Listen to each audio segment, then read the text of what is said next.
Hi, good evening. Thank you all for coming here tonight. It's really nice of you to be out on a Thursday night, and I appreciate that very much. It's really exciting for me to be here because it's the first time I get to talk to people that are not in the same world that I'm in. I live in this kind of world of people working on nuclear weapons, and sometimes it feels like a very big world, and sometimes it feels like a very small world. And in the last week, it's felt like quite a big world, and I'll talk about that a little bit later. But it's really nice to talk to people who don't think about nuclear weapons every day. It really is. It's for the last quite a long time. I won't say exactly how long. It's something that I've been thinking about almost every day, and something that can be very hard to think about. Because when you think about nuclear weapons and how to get rid of nuclear weapons, it's very disempowering. It's a really big weapon. It's a very dangerous weapon. It's the worst weapon that's ever created. And you feel kind of like you can't do anything. And so I don't like to feel like I can't do things. I have a bit of a rebellious personality. I believe I can change the world. I believe I am changing the world. I believe that it's working with people around me that together we do change the world. Because I've seen the world change in my lifetime, and I know it will continue to do that. And thinking about nuclear weapons and how do you feel strong in dealing with nuclear weapons, we thought, well, maybe we need to come around this problem a little differently. Maybe we need to bring in a new tool to connect to this issue, to do something that we know we can have some success with. Because it's nice to work on an issue and to win. It is. It's hard when you work on an issue and you kind of keep feeling defeated and defeated. So we wanted to find a way to kind of stand up and to work strong on this issue. And so we started this project called Don't Bank on the Bomb. And this is a project that lets us kind of really examine the power of money. And money does a lot of things, and some of it is good. Money is used to do great things in the world, and some of it is not good. And with this project, we look at some of the things that money does that's not so good, and we find ways to make our money, be used to have our voices heard. So we built on some other experiences, some other campaigns. And we started publishing this report, Don't Bank the Bomb, in order to get kind of a different approach to the question of nuclear weapons. And I'll tell you what the report is.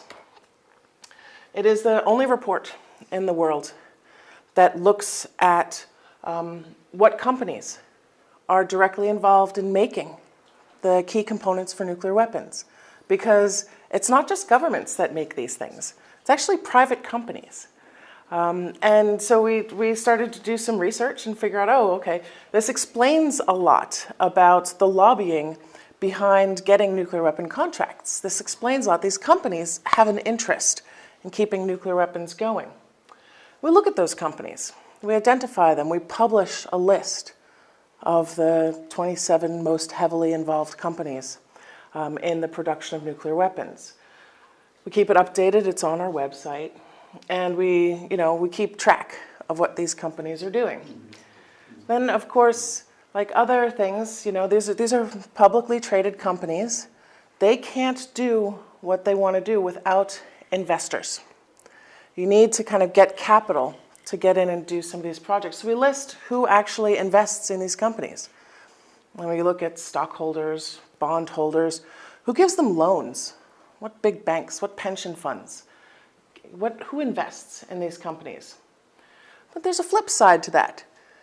There's the banks and the pension funds that say they won't invest. So we look at those as well. And those are quite nice, and I talk to those a lot.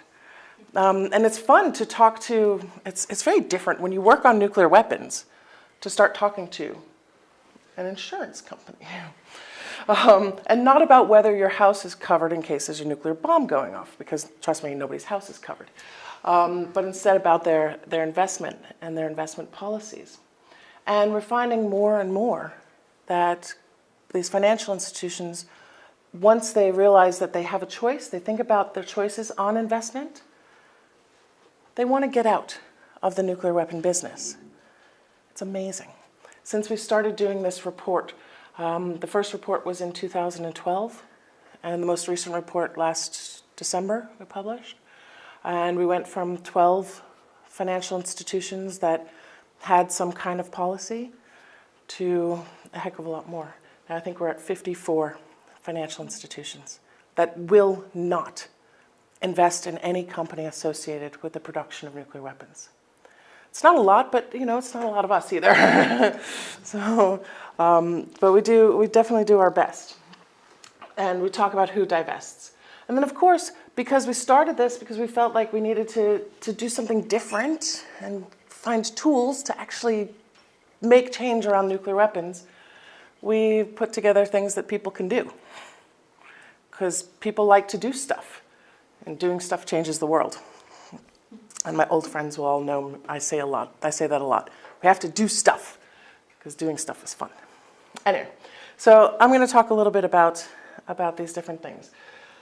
The first thing is, it's looking at this question of, when we talk to these banks, when we talk to these financial institutions, they often come back and they say, but it doesn't make a difference where we put our money.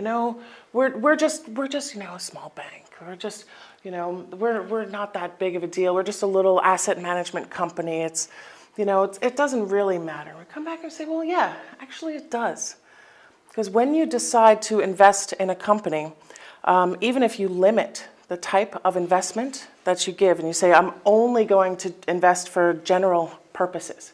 I'm not going to invest in these projects, just the general purposes. That still frees up money to go to those other projects. And investments are not neutral. It is a decision, and it is a conscious decision that is made. And one of the things that we're finding is when we talk about nuclear weapons, we talk about these are weapons that are designed to attack and kill everyone in a city with one bomb. This is an indiscriminate weapon by design. It is an inhumane weapon by design. The last several years, we started talking about the effects of the weapon instead of kind of assigning them a sort of magical security property. And the world has changed in how it looks. Not every country in the world. 132 countries, though, are just finished the first round of negotiations in New York to make these weapons illegal. That's pretty good, because we talked about it from the effect of the weapon. It's amazing. And so banks, pension funds, we start talking to them about the effects of these weapons and that they have a choice. We want them to stop investing in these companies. There's 27 companies most heavily involved in the nuclear weapons industry that we've been able to identify. And I need to point that out. The production of nuclear weapons is often very secret. And so we don't know for sure every single detail of every company.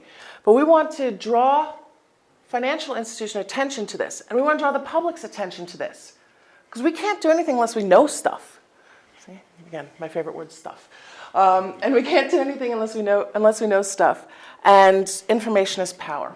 So this is a bit of that information. We're about to lay out the plan and start this year's research to do the updates. And it's amazing. Because nobody hands us a nice list. These are all the companies. I wish they did. It would be so cool. Instead, a colleague and I sit and we go through all of the announcements of contracts. We go through the requests for proposals. We look for things related to strategic systems. And sometimes we look at the job descriptions of projects that people are hiring for in order, can we make the legitimate link? Because no company says, hey, we're making nuclear bombs. Okay, that's not true. A couple of companies do say that, but most of them don't.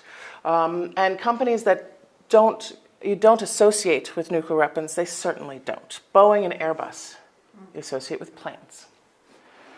We're working to get them out of the nuclear industry, nuclear weapons industry, I should be clear. We have had success with this tactic before, and it sounds like a monolithic thing, but I want to talk about this one, Lockheed Martin. Lockheed Martin, huge. They describe themselves as the world's largest weapons producer. Yeah. And that's you know, okay, bully for them. But that's not great. Now, there are some weapons that are illegal and some weapons that are not. Lockheed Martin is a US-based company.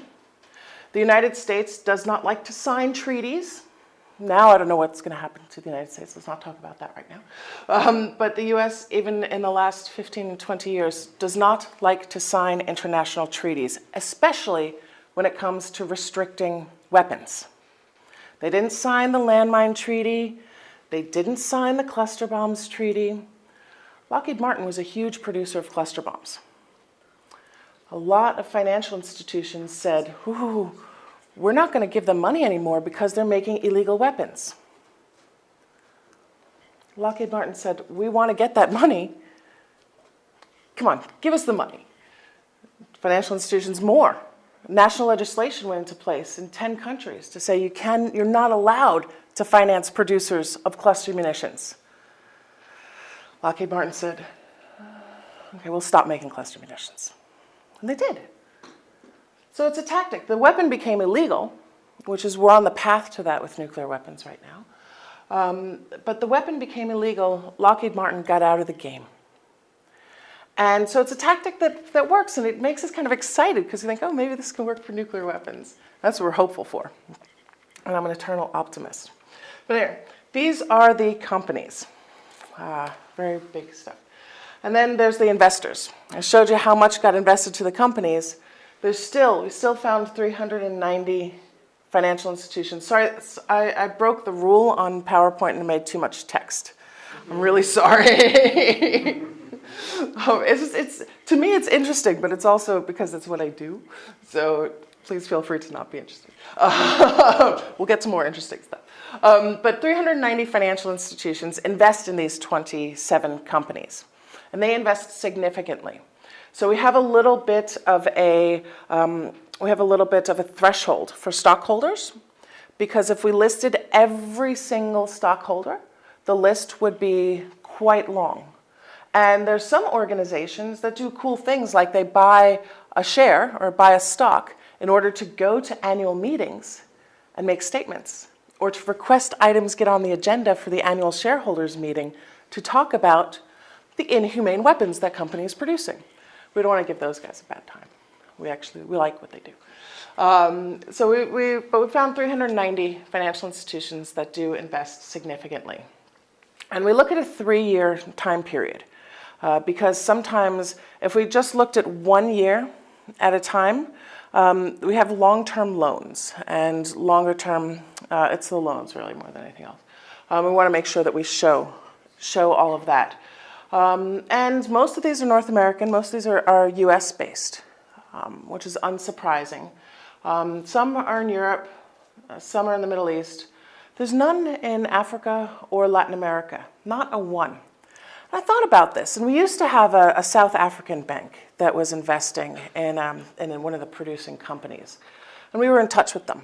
And we said, hey, First Rand Bank, why are you an investor? And they said, we didn't realize it. And they sold their stock, which is great. Very happy about that. And they said, we have to sell our stock because we're in Africa, and Africa is a nuclear weapon-free zone. We have a treaty agreement. We've prohibited nuclear weapons in this region. So it's illegal. We consider it to be illegal to spend money and give money to these companies. Same thing in Latin America. They had a 50-year anniversary of becoming the world's first populated nuclear weapon-free zone. It's the Treaty of Tlatelolco. And my Mexican friends laugh at me when I try to say that one too. Sometimes they think I say Latin loco, which for Spanish speakers, means something completely different. Anyway, so we found 390 institutions that invest. And they invest almost $500 billion, which is a lot of money. I have a hard time conceptualizing this much money. to be honest with you. You know, I know that if you figure 500 billion, so 500 billion is half of a trillion, right? So almost 500 billion is about, and that's US dollars, so that's about $30,000 per minute. Per minute, if you spend $30,000 every minute of every day for 30 years. That's about $500 billion. That's a lot of money. That's a lot of money. Now, that's at the same time, in that 30-year period, the United States government plans on spending $1 trillion on new nuclear weapons and new nuclear weapons systems. And that's the most Americans earn less per year than the US will spend per minute on nuclear weapons, which is just, again, it's mind-boggling. And I can't think about these numbers very easily. And so I have to break them down into smaller pieces that I can understand. I can understand 30,000. You know, I know what that is because I know, you know, because I have bills and rent and a budget and child care to pay for. I know these numbers. But when I think about this number, it's too much. So we have to look at things in different ways too, and we try to do that with our report. We try to make it understandable. This is a great image that I picked up from friends with the International Physicians for the Prevention of Nuclear War, who talk about nuclear weapons like you talk about smoking. You know, it's never the smokers who are going to, you know, stop smoking spontaneously. They always have an excuse. They'll quit, you know, just not right now because it's stressful at work, or not right now because I'm on a diet, or not right now because, you know, I'm going out drinking with my friends or whatever. They'll do it, just not right now. And that's what they say, the nuclear armed governments say about nuclear weapons. We'll give them up, just not right now. It's not the right time. Yeah, that's why other governments are kind of looking for ways to push them into doing it. And one of the ways to push them is to increase the stigma. And that's why we work with financial institutions, because that increases the stigma, you know? And even without nuclear weapons being illegal right now, the stigma around them is growing. And think about how think about the way investments work. And you don't invest in things that seem like a bad idea. Like, you know, things like, tobacco itself is not illegal, right? But a lot of financial institutions will not invest in tobacco companies because they say, it's not something our clients really want, and it has a bad public image. So we're trying to kind of work in multiple directions to give nuclear weapons that same sort of bad public image. It's an interesting struggle, I'll tell you. Some people do really like to defend nuclear weapons. I don't get it, but they do. And, you know, so we're looking at ways to bring that around. It can be quite fun. And we've done okay with this. It's not perfect, but we're getting there. And what we've gotten now, so again, me and big numbers, right? What we've gotten now is through our work and through policies at 18 different financial institutions. They have what we consider perfect policies to prohibit any type of investment in any type of nuclear weapon company. And that has kept this much money, 1.7 trillion euros, outside of those nuclear weapon companies. Again, that's a nice big number. I had to write it out and I had to check like 4 times to make sure I had all the zeros because it's a big number. And this is just the 18 best financial institution policies that we've found. Now, I'm going to be honest. We have not looked at every single financial institution in the world. What we do is we talk to those who have the good policies. Who else has good policies? Who else has any policy?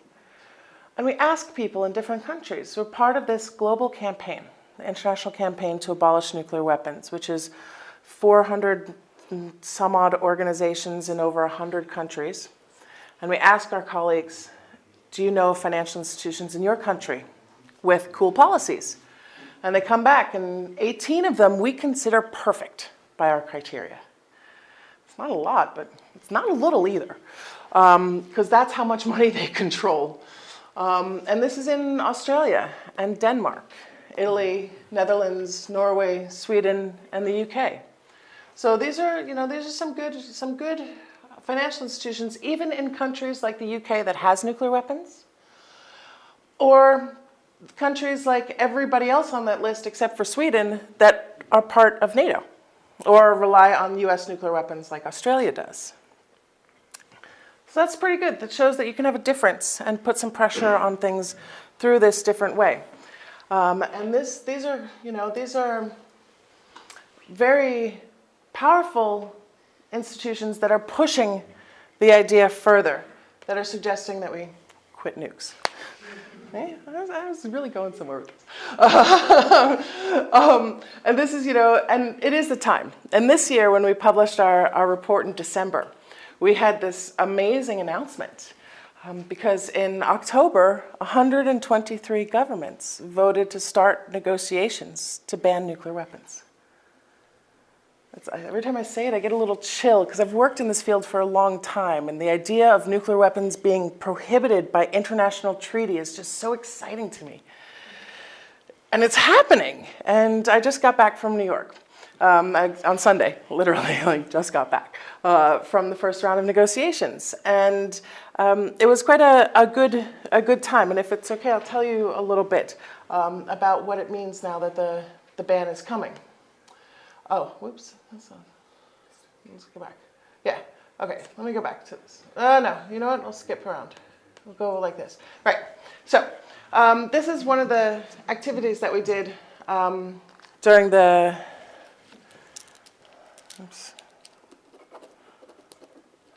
what we did during the negotiations. So the negotiations started, turned out 132 governments participated, which was very exciting.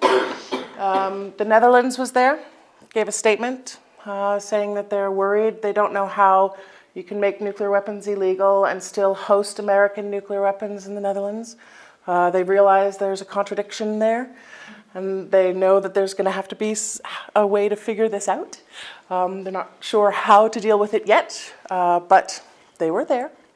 Germany was not, and it was rather disappointing for a lot of people, not least fellow campaigners around here, because Germany is seen as a leader and seen as very progressive and very supportive of multilateralism, supportive of the EU, supportive of the way that countries can come together and figure out problems without fighting each other, right, and talk.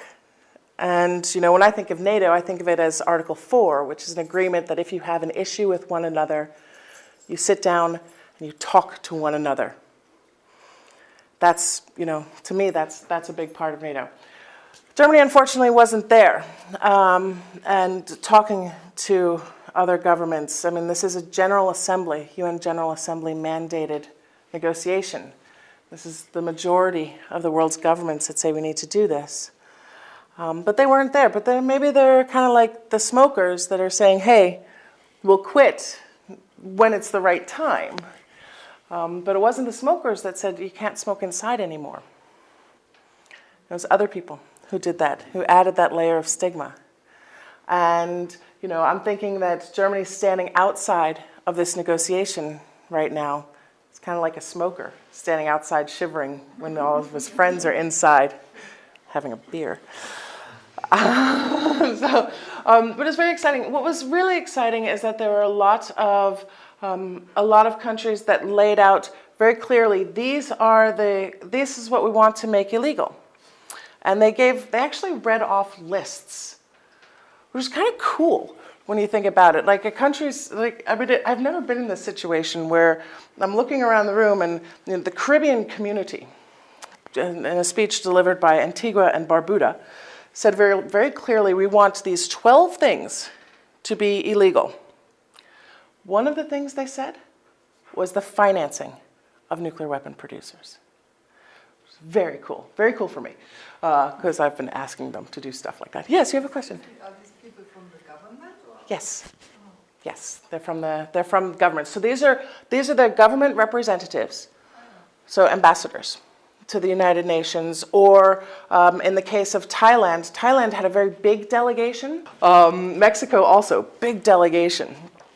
Jamaica, small delegation, very powerful statements. And the Caribbean community came together, Caribbean community, African group, community of Latin America and Caribbean came together, ASEAN, Association of Southeast Asian Nations, all came together and gave joint statements saying we want this prohibition and we want to make sure it includes everything related to the use of nuclear weapons, the possession of nuclear weapons. Not everybody said the financing of nuclear weapon producers, but some did. And the fact, it's a discussion point. The government of New Zealand said, we're not sure if we want to include financing yet, but we want to figure out how it would be possible.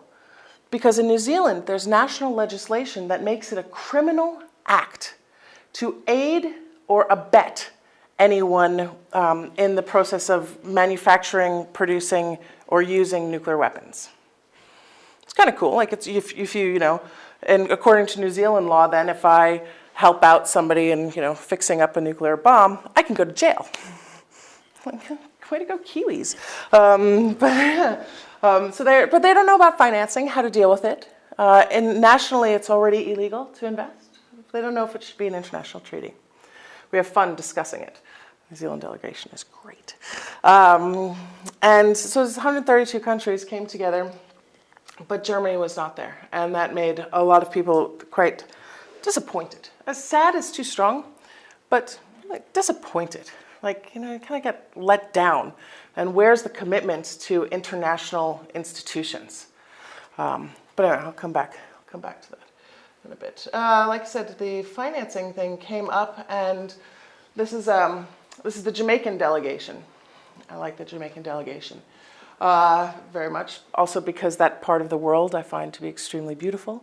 And I think the accent is one of the loveliest things on the ear.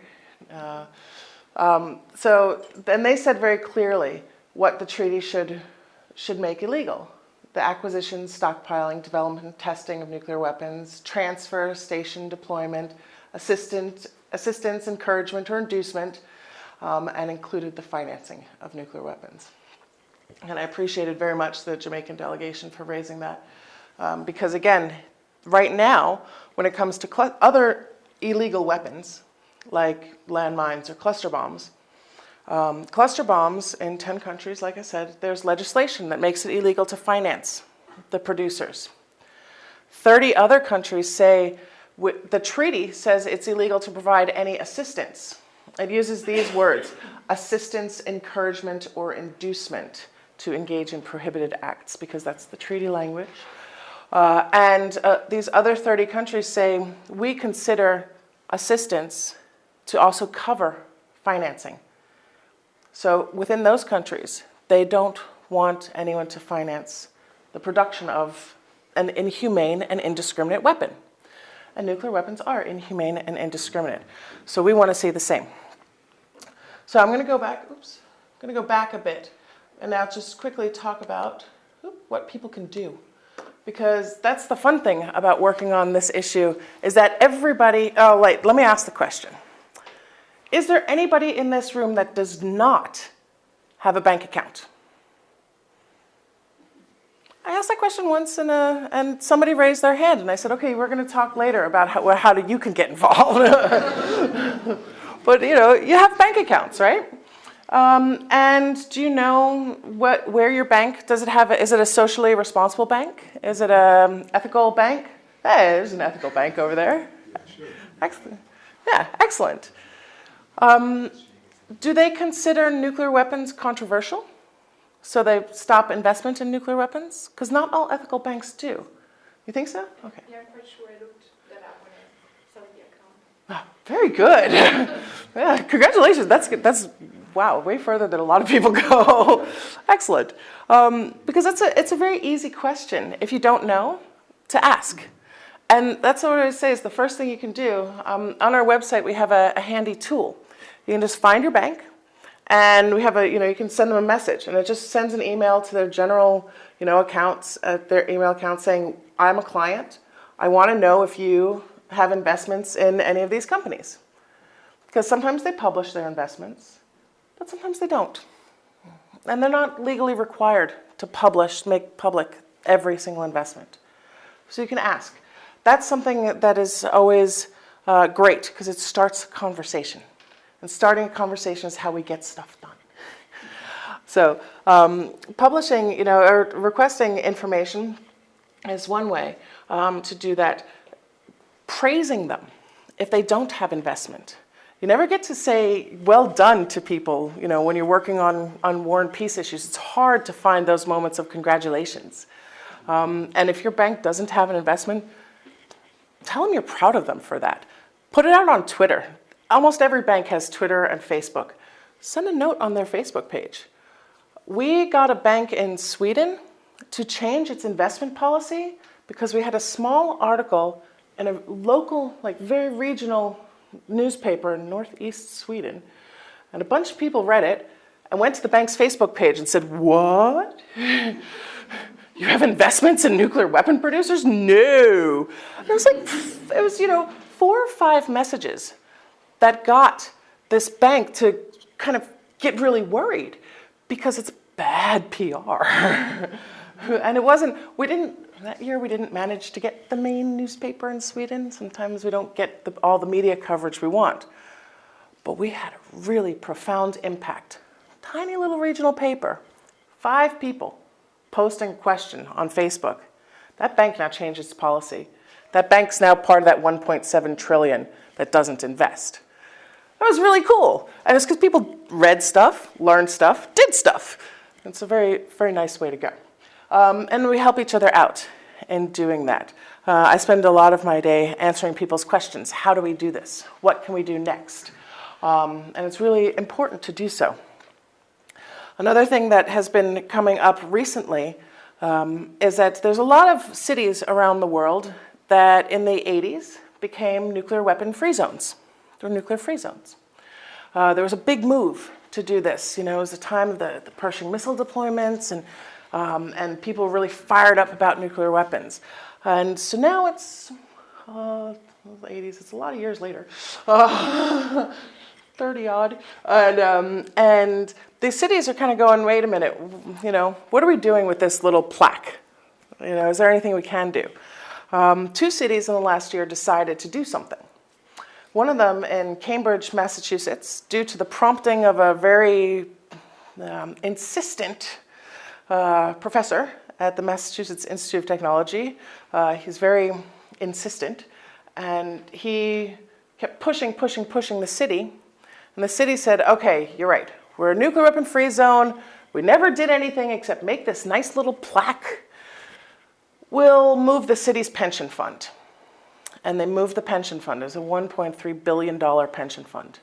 They moved it out of a financial institution that had investment in nuclear weapon producers and into an ethical, sustainable bank. It's good for the bank. It's good for green economy. It's good for the city.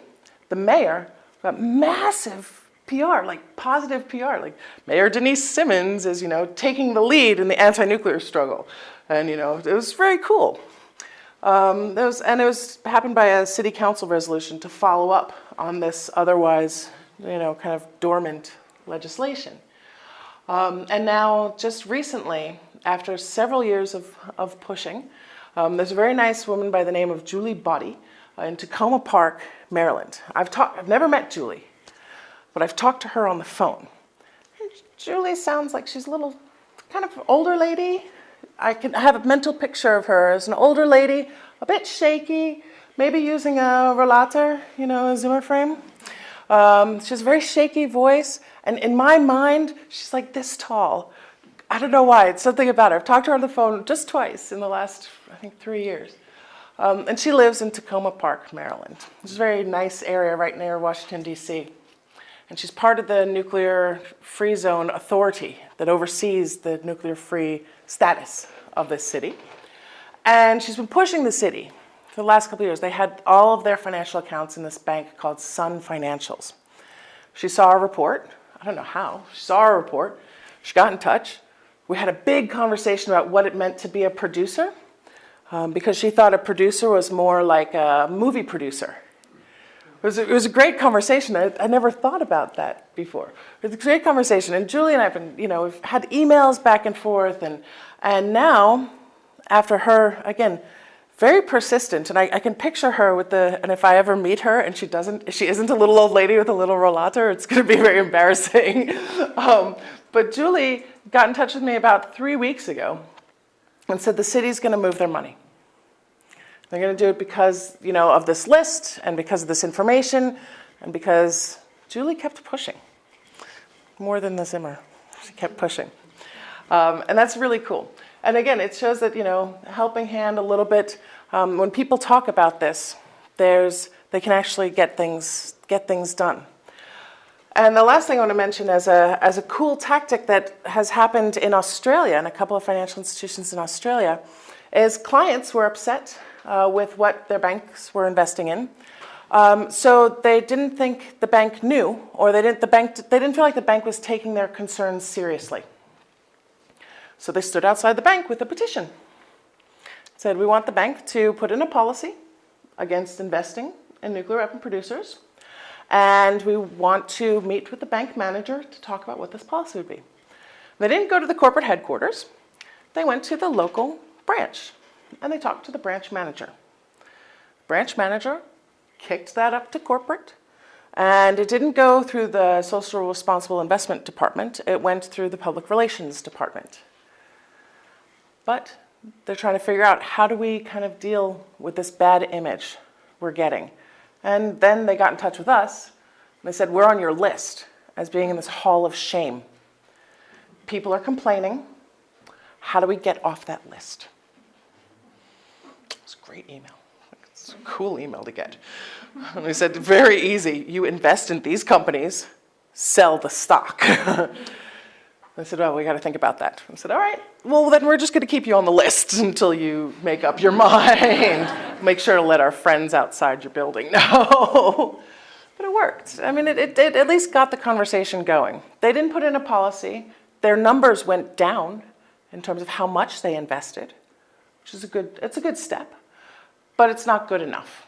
And so we're not taking them out of our hall of shame. Not until they actually sell off everything that they have. But it's a way to kind of let the people speak, and it's a way to amplify your voice. Because every single one of you has an account.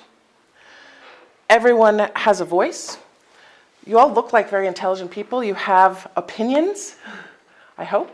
You're here, so you have interest, and you can do stuff. So I'm going to kind of leave it there and ask you to do stuff, and ask you if you have questions for me on stuff you can do, and whatever else you want to talk about. But thank you very much again. Thank you.